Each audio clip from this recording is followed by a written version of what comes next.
जीवन विकास लघु वित्तमा कर्मचारीहरूको आवश्यकता हुनाले इच्छुक उम्मेदवारहरूले समयमै आफ्नो आवेदन चाहिँ दिनुहोला है। यसमा चाहिँ के मागिएको छ हामी सबै कुरा डिटेलमा भन्नेछौँ। अब हेर्नुहोस् यो भिडियो सुरुदेखि अन्त्यसम्म।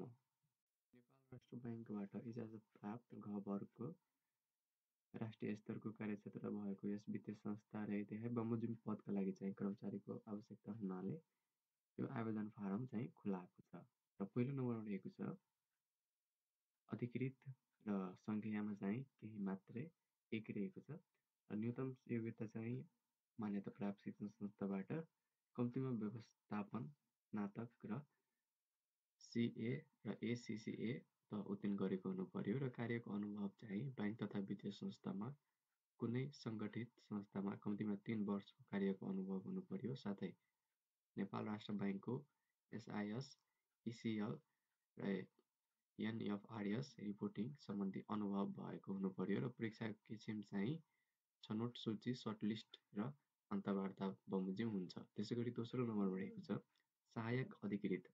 यसमा पनि माग सङ्ख्या चाहिँ 1 जनाको मात्र रहेको छ।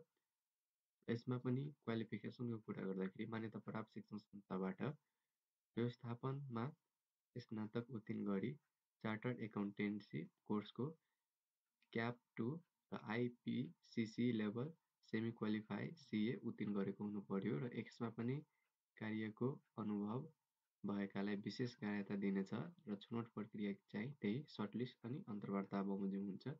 उमेरको हदको कुरा गर्दाखेरि 18 वर्ष पुरा भई 35 वर्ष ननागेको र महिलाको हकमा चाहिँ माथिल्लो उमेरको हकबन्दीमा 5 वर्ष ननागेको हुनु पर्यो। उमेरको गणना गर्दा दस्तखत दिने अन्तिम मिति 2082 साल 8 महिना 22 गतेलाई आधार मानिनेछ। तलब सुविधा चाहिँ वित्तीय संस्थाको नियम अनुसार हुन्छ र शुल्क आवेदन 500 रुपियाँ मात्र छ र आवेदन फारम कहाँ बुझाउने भनेपछि वित्तीय संस्थाको केन्द्रीय कार्यालय कटहरी 2 मोरङ। आवेदन फारम चाहिँ यहाँ दिएको वेबसाइट मार्फत तपाईँहरूले प्राप्त गर्न सक्नुहुन्छ र यो वेबसाइटमा पठाउन सकिन्छ है भरेर। त्यसैगरी पेश गर्नुपर्ने कागजातहरू रहेको छ आवेदन फारम बुझाउँदा तोकिएको शैक्षिक प्रमाणपत्र, बायोडाटा र नागरिकताको प्रतिलिपि एवं पासपोर्ट साइजको फोटो संलग्न गर्नुपर्ने हुन्छ।